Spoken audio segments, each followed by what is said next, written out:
Welcome, friends, to Faith in Healthcare, where we continue to explore the issues that matter most to Christian healthcare professionals.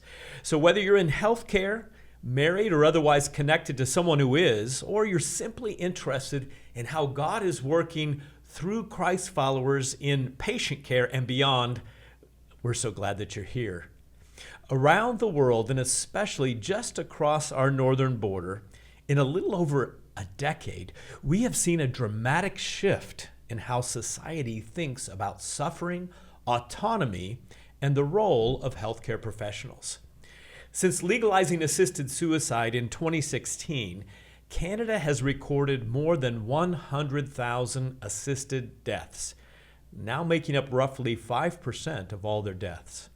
For Christian healthcare professionals, this certainly raises urgent questions. What does it mean to say that people made in the image of God always matter? And what is medicine for? And how do we distinguish good end-of-life care from physician-caused death?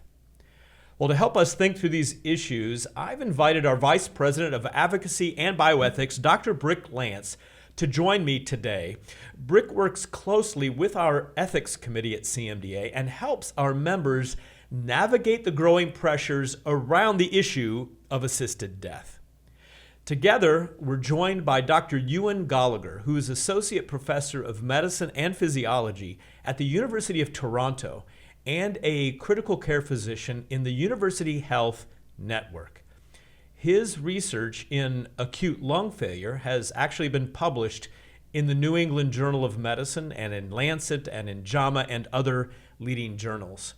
In the ICU, he regularly walks patients and their families through life and death decisions and speaks widely on the ethics of end-of-life care. Dr. Gallagher is author of the book, How Should We Then Die? A Christian Response to Physician-Assisted Death. He's also written a book on death and dying, a catechism for Christians. Both of these books are from the last couple of years. Well, in this episode, he helps us examine why human beings have intrinsic value, how expressive individualism shapes modern ethics, why euphemistic language matters, and what's really behind most requests for assisted death. He also offers us a clear ethical framework for distinguishing euthanasia from palliative care or the withdrawing of life support. It's actually a very sobering and deeply needed conversation today. So let's dive in. Well, today on Faith in Healthcare, I have invited to be with me in the studio today our Vice President of Advocacy and Bioethics, Dr.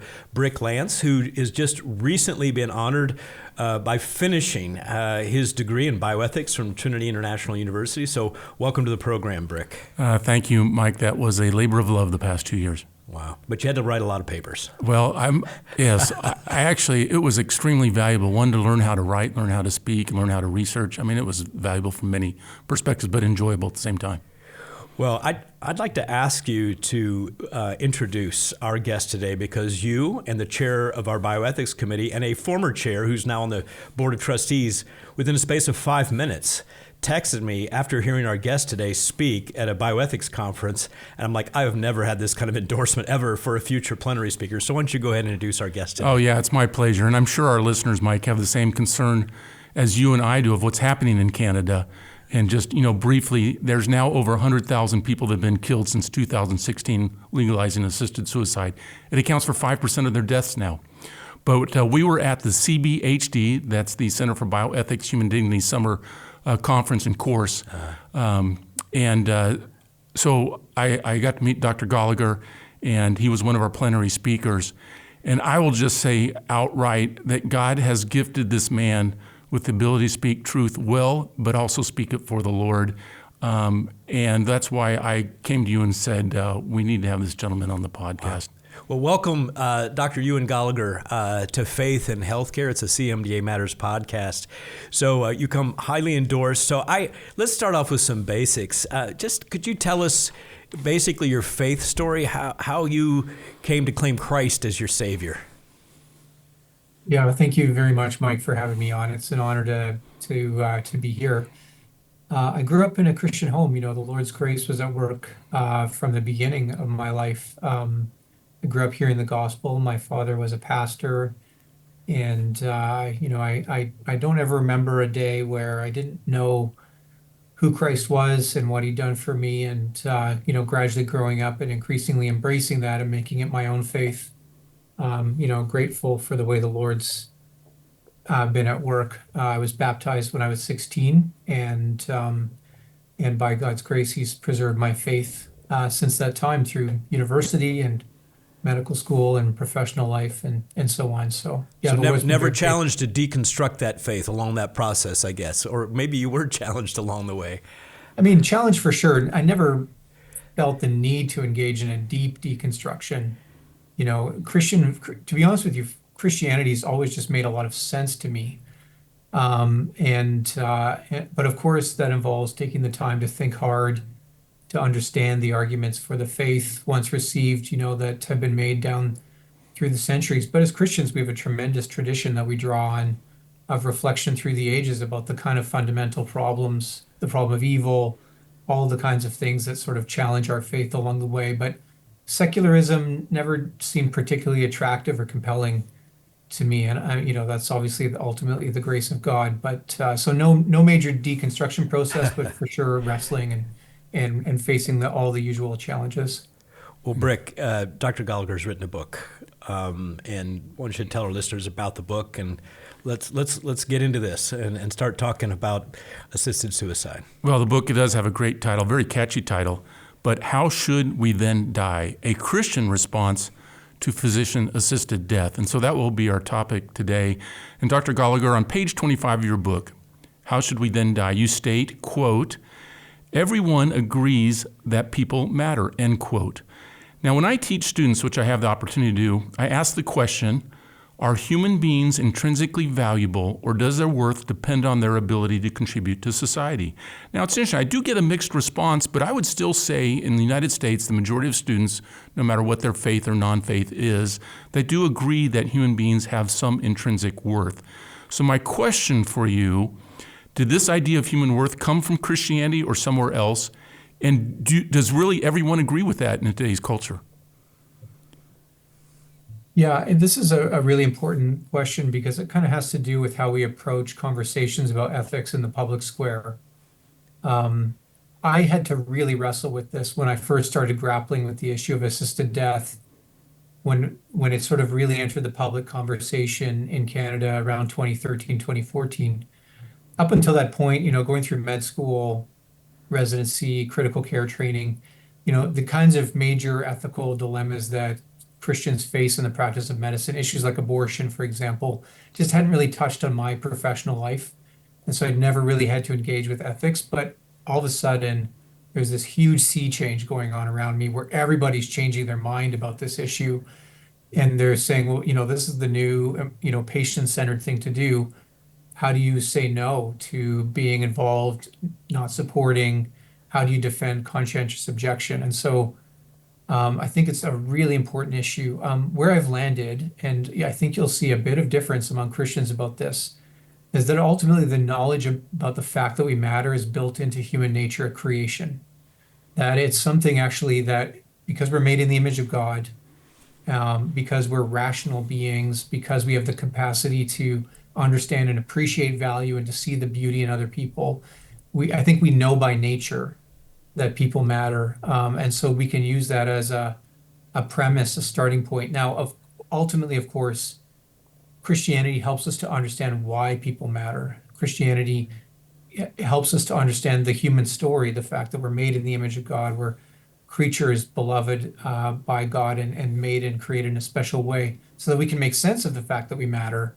But I don't think you need to be a Christian to know that people matter. And this gives us a tremendous point of leverage, a starting point. And I think one of the challenges that we have is that people kind of know that people matter, but they haven't actually thought about in what way do they matter. So even when you use the language of intrinsic value, I don't think that kind of language is sort of what's in a lot of people's heads. They just have this sense that people matter, and you have to sort of help them work it out in some detail. So that's really what I tried to do in that particular chapter in the book, is to say, okay, well, what do we mean when we say that people matter? And then what kind of implications does that have for the rightness and wrongness of killing, for example?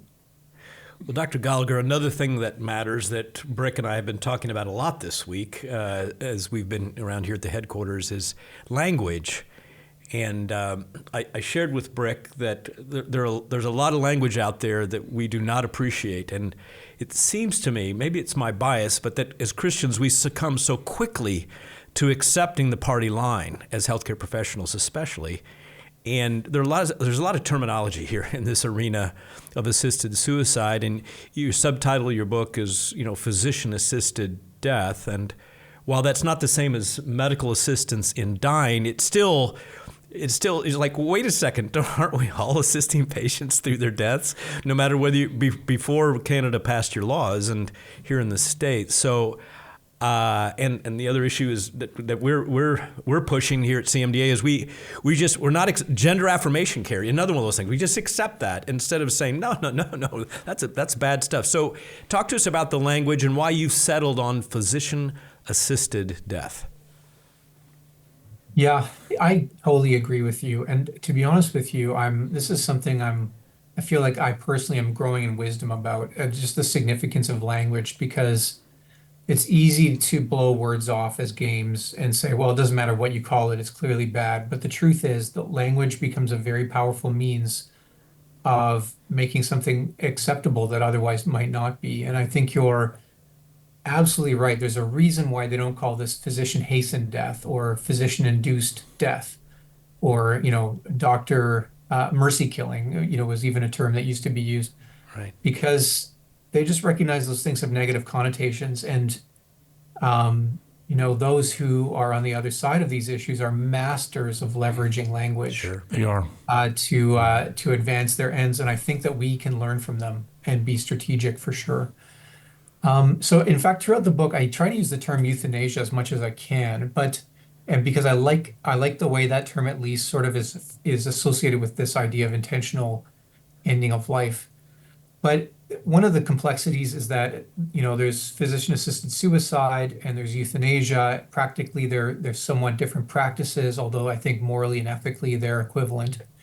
And so in order to try and capture that, those two together, I found the term assisted death a reasonable way of doing that. Is it potentially? Is there a more stronger term to be used? Well, possibly, but I think the other thing is that, if the culture settled on particular language, then we kind of need to sort of use the language that's being used so that people know what we're referring to. That being said, I will not use medical aid in dying. I never call it that. I never try not to let other people call it that, because that's really misleading, I think. Right. And whereas physician-assisted death, is clear enough that the doctor is assisting the death. They're bringing about the death. And so to me, I was able to live with that term. But none of these terms are perfect. Really, it should be physician homicide. And then the question becomes whether it's a morally acceptable homicide or not. But I think if the other side would never accept that term. And that's so interesting, right? Because it just means that deep down in their bones, they know this is wrong, right? If we call it what it really is and they can't live with that, then they know that it's wrong. And so I think you're right. We need to be very wise with the language that we use and stand our ground on it. So yeah, I continue to grow in wisdom in that area. Thank you for bringing that up. Yeah, thanks for that response, Dr. Gallagher. Dr. Gallagher, and thank you for your discussion on that, because we're discussing that all issues of ethics and bioethics within our culture, and that's just one of them. Now, I'm going to ask you a question about where our culture is at today, and particularly from a historical perspective, and this idea of autonomy. So Carl Trueman states that our culture values expressive individualism, and he actually borrowed that term from someone else. I like that term. Our Supreme Court Justice in the United States stated in 1992 in the Casey decision, "At the heart of liberty is the right to define one's own existence, of meaning of the universe, and the mystery of human life." And that's the end of the quote. So if autonomy is the primary virtue of our culture, then how do we decide what is right and wrong? I first began to wonder that question myself when I tried to engage colleagues about the issue of assisted death in conversation before it was legalized in Canada. So just a few years earlier, nobody would have ever admitted that they would accept the idea of killing a patient. It was taboo. It was utterly taboo. When I was in medical school, people brought it up, but it was sort of a abstract, theoretical ivory tower kind of concept. Nobody would say they would actually go do that. And then 2013, 2014, it's just like it's like this tide sweeps in and everybody's changed their mind about this. And you sort of say, well, what are you thinking? Why do you think this is good? How do you respond to my arguments? And what I really found is that people actually lack the intellectual equipment to think through right and wrong at a rational level. In addition to the idea of expressive individualism that you referred to, the philosopher Alistair MacIntyre, in his kind of seminal work on ethics or, critique of the modern West and ethics, identifies this idea of emotivism, that at bottom people think of right and wrong as sort of just how you feel personally about an issue. It sort of reduces to the level of feeling or gut. And that means, if you say, I think this is right or I think this is wrong, that's basically a conversation stopper rather than a conversation starter, because people don't know how to, think about right and wrong beyond just how they personally feel about it. And that, of course, makes it very challenging to be a conscientious objector because people just think that you're being difficult and have no good reasons for your position. And that seriously undercuts respect for conscience. So, yeah, autonomy is a kind of guiding moral principle in our culture. It's really become, in terms of the four classic principles of the Georgetown mantra, it's really become the primary and fundamental one. But I think it speaks to the fact that at the end of the day, people can do better with ethics than you do you. And what our part of our task then is not just to give an argument for why assisted death is bad, but to give them to help them understand morality fundamentally to begin with. And that's, of course, a massive challenge. But I think it's part of the church's witness to the culture today is to call them to the truth about right and wrong. And that's what makes our work difficult, but also fundamentally important. Dr. Gallagher, throughout your book, you point out that a secular viewpoint or worldview really is a religious viewpoint. And while I'm guessing that not all of your secular colleagues are familiar, that you talk with and interact with, are familiar with worldview and that terminology, how does that go over when you share with a secular group or a mixed group that really it's at the level of a religious belief? People have a really hard time computing that. They have it's sort of like, when the psychiatrists use the term insight. People have no insight about this. They cannot see the way that they're grounding their kind of moral beliefs and practices and certain assumptions about the nature of reality. And it's really, really hard for them to see that that's sort of a religious kind of way of seeing the world, because, for them, religion is God and tradition and dogma and so on. And they think that they've forsaken all those things. So, this is the irony of secularism, is that secularists lack insight about their own metaphysical situation. So, yeah, it's hard but I think once one of the interesting things I would say is that argument that where I try to bring that out and show that essentially when people say that assisted death is a good thing for somebody, they're making assumptions about what it's like to be dead. Mm-hmm. Many secular colleagues have told me that that's actually the best argument they've heard from me, that they don't feel like they can answer that really. But for them, the idea that you could be as or worse off when you're dead is just sort of utterly unthinkable, and they're willing to leap off that cliff without looking, so to speak. And so, yeah, it's a profound blind act of faith, like I call it in the book. And it's so striking because once you see that, then it just becomes so obvious just how profoundly religious this practice really is. So I have a question. Being from Oregon, and I've been there since 1989, but during the 1990s, of course, we were the first place in the world to legalize what then was called physician-assisted suicide. And the reason back in the 90s was this idea of pain and that uncontrollable pain. But in Oregon, keeping the statistics, pain or the fear of pain has never been in the top 5 reasons for someone to ask their physician to kill themselves. And so I guess my question is, this process of legalizing assisted suicide, it comes up every year in multiple states in our union. We only have 10 or 11 states that now legalize it, but it comes up every year in legislative sessions. So what is our counter argument about this? Well, I think people need to be reassured fundamentally that we can control physical pain and suffering. I think it's very, very important that we begin with that message, that simply because we're opposed to euthanasia doesn't mean that we're condemning people to go through the dying process in agony. And I think that the palliative care movement has, made a lot of headway even since the 90s. And at least in medicine, we have a concept of how dying and the pain and symptoms that patients suffer through the dying process can be generally very well managed. But, of course, the public doesn't necessarily know about that always. And secondly, the delivery of palliative care is not as nearly as good as it should be. And so I think that fear of pain and suffering is a big issue that we need to effectively address in our conversations about this. But as you know, the vast majority of people seeking assisted death, and this is well documented in Canada as well as the United States, they're not seeking it because of uncontrolled pain and suffering. They're seeking it because of what you might call existential suffering, the fear of being a burden, the sense that there's no point in going on in life, progressive loss of autonomy.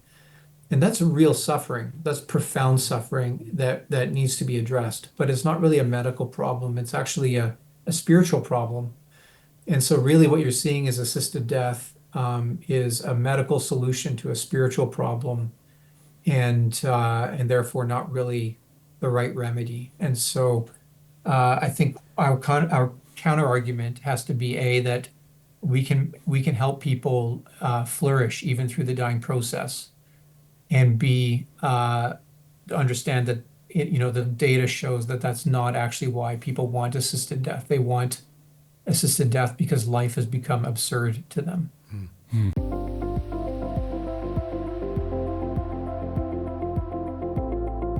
We're grateful for everyone who has already supported CMDA through our year-end giving campaign. Your generosity helps strengthen every ministry of CMDA. A group of donors has provided a $177,000 matching gift, which means your gift will be matched dollar for dollar until the match is met. It's an incredible opportunity to double your impact as we work toward our $1.3 million goal by December 31st. To participate in the match, visit cmda.org/give or contact our stewardship team at 888-230-2637. Thank you for your faithful partnership. Remedy Chicago is coming to Chicago, Illinois on January 10th, 2026, and we're thrilled to add this new location to the growing movement of Remedy Missional Healthcare Conferences, co-hosted by CMDA and CCHF. Remedy exists to equip and encourage healthcare students, trainees, and professionals to live missionally, serving Christ through their vocation wherever He places them. This year's theme, based on John 14:12-14, is Ask, Receive, Glorify. Whether you're an undergrad pursuing a future in healthcare, in medical or dental school, in residency, or practicing in healthcare, you'll find breakout sessions and plenary speakers designed to challenge, inspire, and help you grow. All healthcare students and professionals are welcome. Make plans to join us at Remedy Chicago. We'd love to see you there. And mark your calendar for the 2026 CMDA National Convention, April 23rd to 26th in Loveland, Colorado, where you will be encouraged to lift up your eyes, our theme this year. This will be a time to renew your spirit, recharge your faith, and connect with fellow believers in healthcare. We're thrilled to welcome John Stonestreet, president of the Colson Center and co-host of Breakpoint Radio, a nationally recognized voice on faith, culture, theology, and Christian worldview. Convenient lodging is available at the Embassy Suites by Hilton Loveland Conference Center and Spring Hill Suites by Marriott, with special CMDA room rates reserved for attendees. Learn more or register for either event at natcon.cmda.org. Yeah. Dr. Gallagher, you use a number of descriptors to talk about the age that we currently live in, and a number of words like helplessness, hopelessness, purposelessness, loneliness. And the New York Times religion editor, whose name is currently escaping me, about 5 or 6 years ago, wrote a column, The Age of American, and I think we could make that North American, despair, the age of American despair. Do you remember who that? I don't remember the author, but very profound. And deaths from despair, all-time high, suicide, alcoholism, drugs, you name it. So, what can we as Christians do in the midst, especially those of us physicians and other healthcare professionals? What can we do proactively in the midst of this crisis? Yeah, so I think it's really important that people appreciate that in many ways, the rise of euthanasia and assisted suicide is a symptom. It's a problem that we as healthcare professionals have to grapple with in a profound way, but it's really a symptom of that deeper cultural malaise, that despair, that sense of meaninglessness. And you can sort of tolerate life and enjoy it to the best of your ability until real suffering comes along, and you're losing your autonomy, you're losing your abilities, you're losing your independence. And the things that you enjoy in life are progressively being taken away from you. And maybe you don't have great social supports, and there's nobody there to show you how much you matter. It's easy for us to slip into despair. We are profoundly fragile creatures. And so this is a real problem. And in many ways, assisted suicide and euthanasia are symptoms of that despair. So I really think that at the end of the day, it's not until our culture regains a vision for what the point of being alive and being human is, and ultimately that concept can only be appreciated in light of the fact that we are made by God for the glory of God and to enjoy Him and to enjoy one another. And having cut ourselves off from God, we're destined to wither, and we cannot ultimately flourish socially. So the answer to these things at the deepest level is the gospel. Ultimately, the task of proclaiming the gospel lies with the church. And so I think from a very practical way that we can all work towards addressing this problem is by supporting our churches, supporting the work of the gospel, and by ensuring that within our churches, we cultivate the kind of community where everybody can see how much they matter, so that this assisted suicide and euthanasia doesn't appeal to anyone.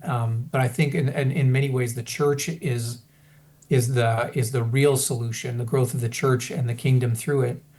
But in our practice, I think two things. First of all, by refusing to participate, we bear profound witness to the value of life. Like if we're willing to make sacrifices professionally because we are so committed to the idea that people matter too much for us to lift our hand to end them, that's a way of bearing witness to the world about the true nature of human value and the glory of God in the human.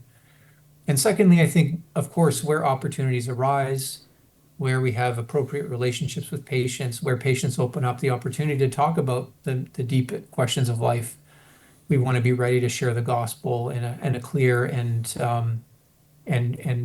respectful manner that sort of accounts for the power dynamics within the physician-patient relationship.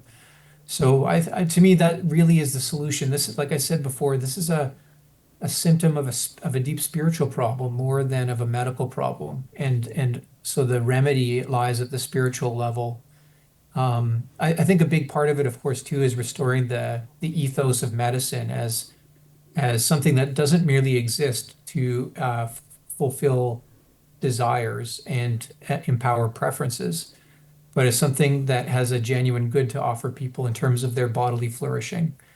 And I think we've lost sight of that, where we're very focused on caring for what we might call the psychological self, and actually forgetting the body. This is another really important cultural critique by Alistair McIntyre. Medicine is guilty of forgetting the body, which is incredibly ironic. So here we are destroying bodies in order to free psychological selves from suffering, which is really the opposite of what medicine is for.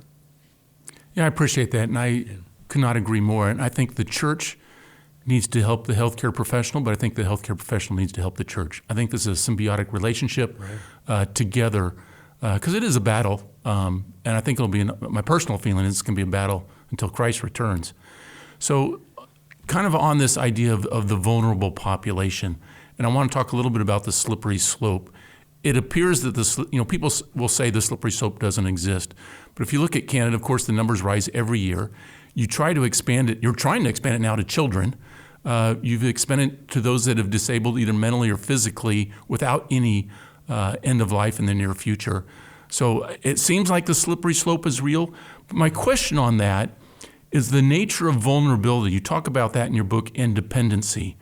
I'm under the impression that dependency is healthy because God created us to be dependent. We're dependent on each other. We're dependent on creation. We're dependent on God. That's built into our human nature. And this idea of vulnerability, we're all vulnerable. But how are those that are asking for their physician, to help them take their life, how are they particularly vulnerable? Yeah, so I think that often when we talk about vulnerability, we apply a socioeconomic lens to that. We think that you're vulnerable if your bank account doesn't have many dollars in it. You're vulnerable if you're sort of disconnected from family, if you belong to a marginalized community, immigrant community, or others. And there are genuine vulnerabilities to all those things for sure. But I think that's an incomplete conception of vulnerability, because there's not only socioeconomic vulnerability, there's spiritual vulnerability. And I really see this going on whenever people make the argument that in Canada, the vast majority of people seeking assisted death are white, wealthy, middle class or upper middle class people who, they would say are not the vulnerable type, who, are empowered and are simply getting what they want. And what I would say is that, well, that to me reveals a profound vulnerability in white, wealthy, non-religious, upper middle class people, because clearly they can't cope with suffering. They have a vulnerability to suffering such that when life gets difficult, it becomes pointless for them. They don't have the spiritual and existential resources to respond to it. And so there's a different kind of vulnerability at play, and it's not correct to say that simply because most people who get this are wealthy, for example, that doesn't mean that there's not a vulnerability at play. And so arguments based on appeals to economic data, for example, really can't resolve the rightness or wrongness of this practice one way or another. And we have to be very direct to try and undercut those arguments to show the assumptions that they're making about the nature of vulnerability. Once you embrace the idea that death is therapy, then the so-called logical slippery slope is inevitable, because there are lots of people who are suffering out there who are not terminally ill. And you mentioned people living with disabilities. You mentioned children. In Canada, there's a raging debate about euthanasia for people with mental illness. There's a lot of talk about expanding this to advance directives for those who are, in the early stages of dementia. Once you believe that death is a kind of therapy for untreatable illness, well, then, a lot of people are eligible for death, and it's inevitable. So the slippery slope is very disturbing for those of us who see the wrongness of this, and it's great news for those who believe wholeheartedly that death can be good for you. So at the end of the day, the fundamental root issue has to be, is this a practice that honors and respects human value and human dignity? And those who say yes will be quick to seek to expand it. And those like us who see that it clearly violates human value and human dignity, we'll do everything we can to stop that expansion. But that's really how it plays out. And the logic is sort of is unavoidable. Well, that leads to the next question about hope. And in your book, you state that many believe that death is nothingness, that you end up in nothingness. And I had a very close friend that passed away with VSED, and for our listeners, that's volunteer stopping eating and drinking, which is done in all 50 states in the United States. And he believed that as well. I shared the gospel many times, and I don't know what he believed on his deathbed. But why do people believe in this nothingness? And then the question is, how do we convey hope? Is hope related to the terms that you use in your book of intrinsic versus extrinsic value and of created meaning versus discovery meaning? If you could clarify those terms and tie the idea of hope behind those. Sure. That's a big question. Yeah. So, I think, why do so many people assume that death is nothingness? Well, I think they've been raised believing that kind of metaphysical naturalism, or basically a kind of atheistic scientistic as opposed to scientific worldview is the rational default option. And any beliefs about the nature of reality beyond this physical existence, things that we can touch, taste, hear, see, and smell, anything beyond that is sort of ultimately a pleasant fiction, something that many people believe in but don't really have good grounds for believing in. So the assumption that death is nothingness is just seen as kind of the rational default. Of course, on careful scrutiny, it doesn't make sense, but perhaps we won't get into that just now. So how do we respond to it? I think the fact that death is nothingness, sort of taking your own life rational, just shows that at the end of the day, what we expect in this life and beyond this life is fundamental to our ability to cope with suffering. If you're living with suffering, and the truth is that medicine cannot make all suffering go away, we all know and appreciate that. In many ways, our task is to journey with our patients to help them manage as best they can. But ultimately, what helps you to overcome and transcend that suffering is this idea of hope, of hope for something better than the present moment, that life won't get worse, but rather will get better.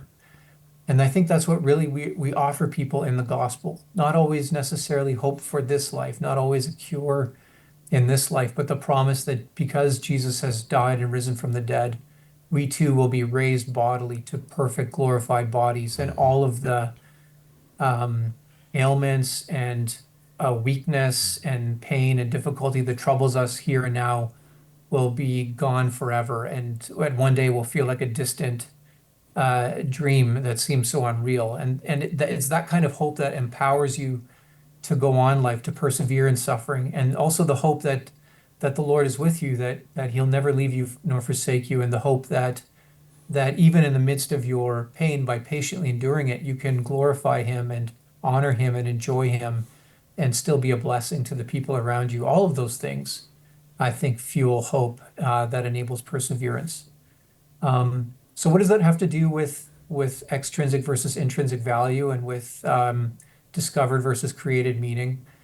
Well, essentially, once we understand that we matter by virtue of what we are and not because of what we do, that means our existence is significant no matter what. And it means that we're here for a reason, because that value has to come from somewhere. If we're not inventing our own value, then nor are we inventing our own meaning. We have to come from somewhere if we have that kind of value, and that means our lives have purpose, and that task we have is to discover that purpose. And again, it's the gospel that reveals to us that purpose that nobody and no circumstance can take away from us, such that we're able to transcend the suffering that we find ourselves in. So that would be a brief answer to try and encompass all the points you raised there. Thank you. Wow. I don't know if you're aware, Dr. Gallagher, certainly Dr. Lantz is, that our vision statement at CMDA is bringing the hope and healing of Christ to the world through Christian healthcare professionals.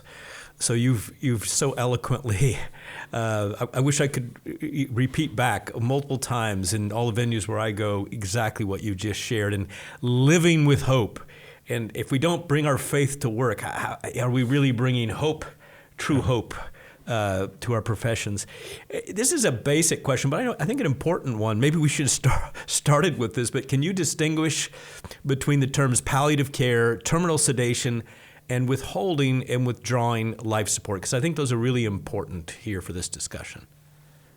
Yeah, so one of the things that we really need to, as healthcare professionals, we can appreciate in a way that our patients and our friends and family outside of medicine will have a little harder time, is the sort of bright line between physician-assisted death, practices like assisted suicide and euthanasia, versus all of the practices you just mentioned.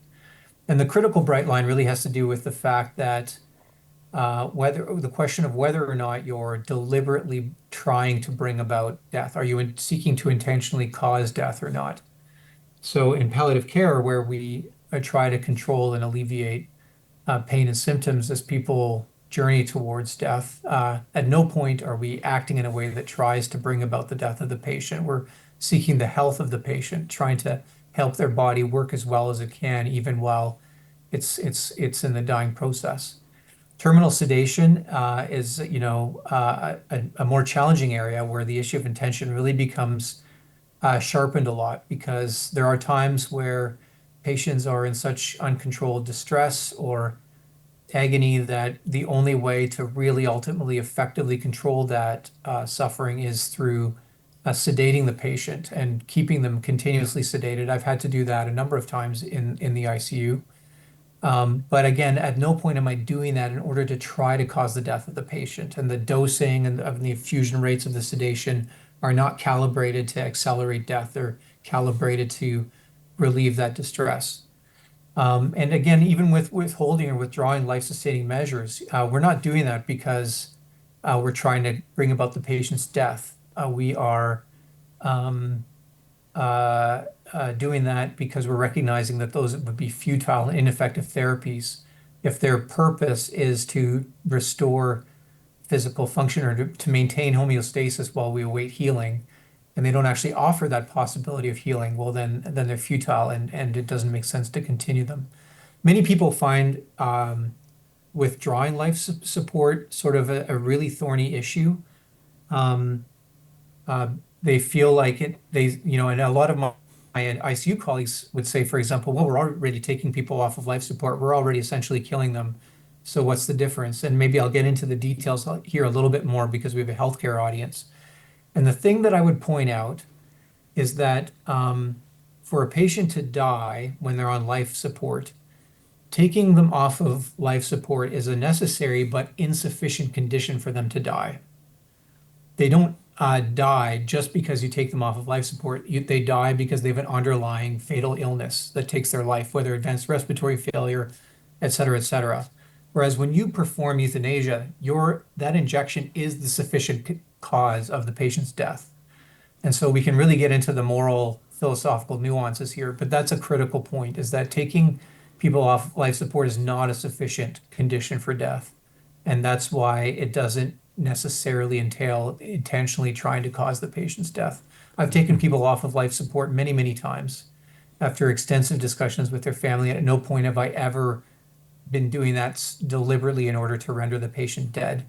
And once in a blue moon, the patient actually survives and is transferred out of the ICU.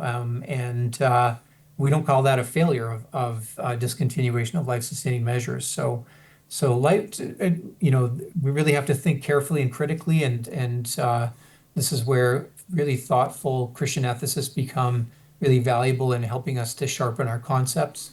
But that's generally how I try to walk people through these issues so that they understand.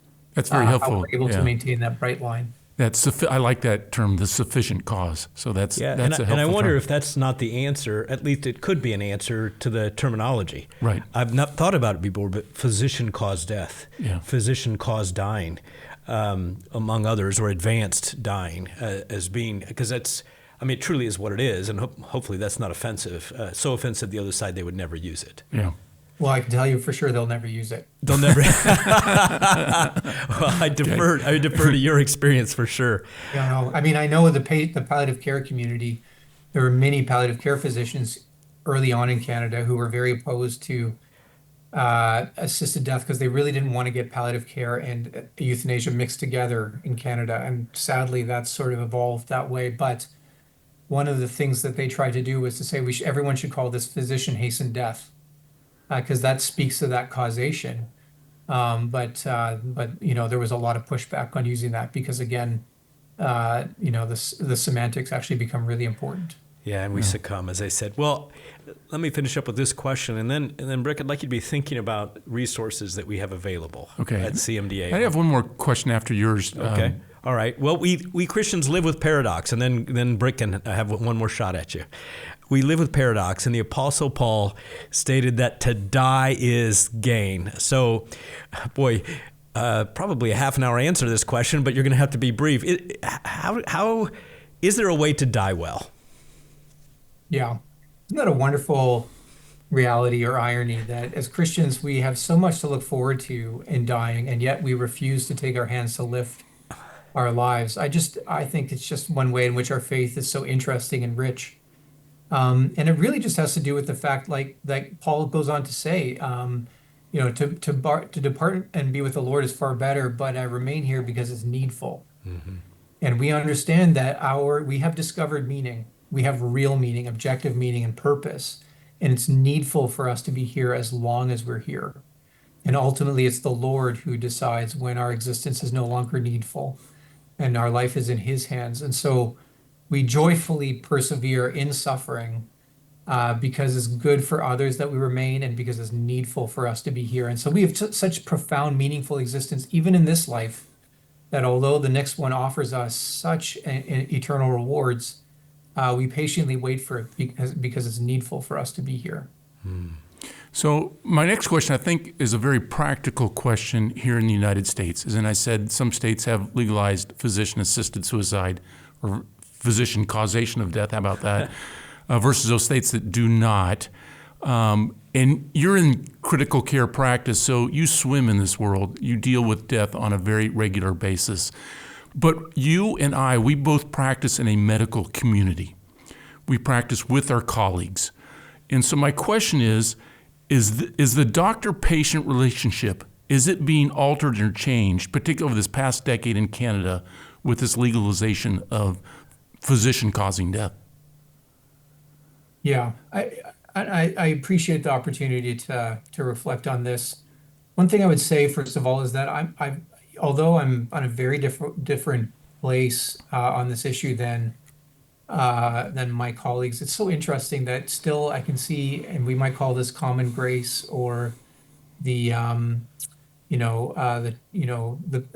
measure of good by nature. But I would be happy for them to care for my family, my parents, because there is real grace and a real appreciation for human value in their life, and they're really struggling. I think in many ways, the issue of assisted death, you see that people are sort of struggling with how to respond to the problem of suffering, and this seems to be a way to respond to that.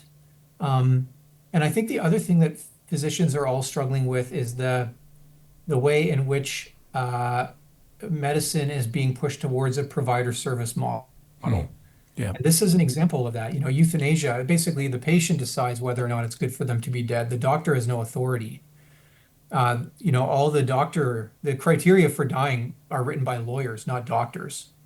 So, all the doctor does is say, well, do you meet these criteria that are written in the law? I can't tell you whether being dead is good for you or not. So it's a practice that undermines the dignity of the profession in that it reduces the physician to a technician. And that's part of a broader trend that I think all physicians are grappling with, which is this idea of the provider service model, where it sort of reduces the physician to a technician and undermines the real moral dignity of the profession, which actually derives from the intrinsic moral value of the patient. And so, yeah, for sure, we've all seen that progress in healthcare over the last 10 years, and has assisted death contributed to that? I'm undoubtedly. Although even if it hadn't been legalized, I think this remains a major, larger problem, this issue of how we conceptualize what medicine is for. And so I think part of pushing back on this is reminding people fundamentally what the purpose of medicine is, and that really is rooted in the nature of human dignity. Yeah, and reestablishing that trust, which is essential to that relationship with your patient. And it makes me think immediately of our friend Farkerland's book, The Way of Medicine, and the contrast of provider of service model versus the way of medicine. Brick, there are a lot of resources we have at CMDA, including a resource you worked really hard on called Bridging the Gap to help our members and ministry partners go to their churches. Yeah, and there's some real practical questions and answers in that module, including making out your statement, of what you want at the end of life and discussing that with your family. And anyway, there's some very practical tools in that, but also does address this issue as well. And position statement on this very topic. Yes. That was produced by our ethics committee with a number of bioethicists, and you're on that committee. So they can find that by going to cmda.org/ethics. Closing words and appreciation for our guest today. No, I think this is valuable for all our listeners, actually for everybody in CMDA. We all deal with death. Every physician deals with death, no matter what your practice is. And how can we then help that patient die well? And there's a way to do that. And that is respecting the patient, honoring the patient, telling them they're valuable, telling them they're wanted, telling them they have a purpose. This is extremely valuable. Great. Well, Dr. Gallagher, thanks for being with us today, and God bless you. And I hope that you'll be on all kinds of platforms sharing this message, and we will certainly make your book available and a link for that. I'm sure it's available on Amazon, all kinds of other platforms for folks to find. And I will just tell the audience, you ought to get this book and read it. It's not a super long book. Dr. Gallagher, a very good writer, if I may say so. It's an easy read. I don't mean easy detrimentally, but easy that you can just follow his thoughts. Including for non-medical people. Yeah, even non-medical. You can follow his thoughts very clearly the way he elucidates it. Yeah. Any concluding words, Dr. Gallagher, before we say goodbye? Well, thank you both for your ministry, and grateful to CMDA and their advocacy and the fellowship that we have together in serving Christ. It's a great privilege to serve Christ in the practice of medicine. Amen. Thank you.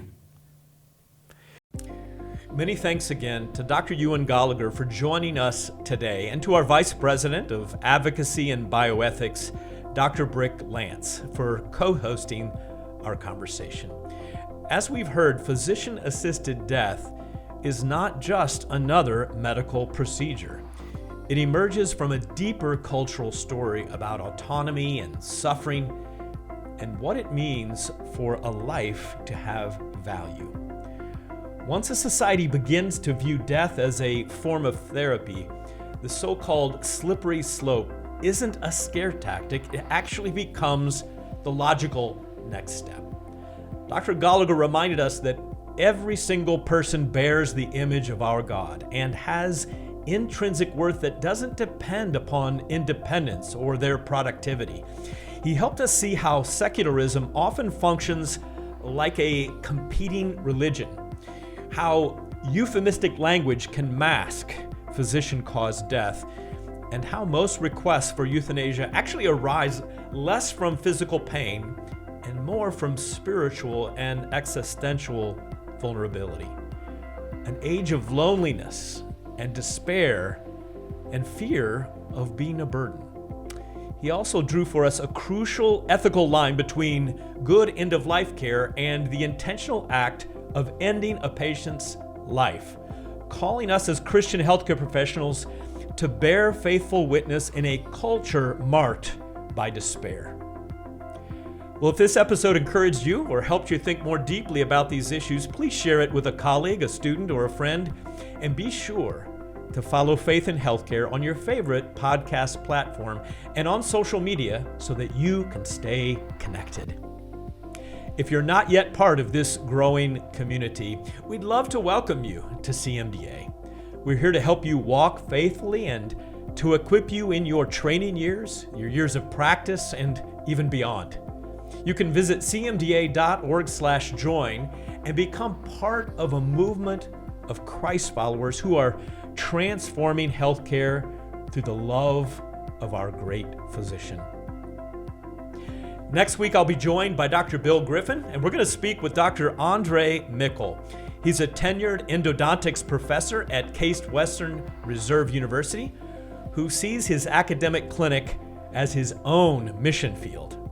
Dr. Mickle shares how God brings residents from around the world to Cleveland, Ohio, and how he turns anxious dental moments into opportunities for prayer, and how servant leadership reflects Christ's love. He's also going to explain to us how seminary and a doctor of ministry shaped his own ministry to students, especially those from unreached places, and how bold as well as compassionate faith can thrive even in a secular university setting. Whether you're in medicine or dentistry or any corner of healthcare, Dr. Mickle's story, I think it's going to encourage you to see your workplace as a place of gospel influence as well as kingdom impact. Thanks so much for listening to Faith in Healthcare, the weekly podcast from the Christian Medical and Dental Associations, where our desire is to always keep the main thing, and that's bringing the hope and healing of Christ to the world through committed Christ followers in healthcare. That's what matters to us at CMDA. Friends, may you recognize this week that the Lord is with you and that He is for you to do His good work. Thank you for listening, and we'll see you next time, Lord willing, on Faith in Healthcare.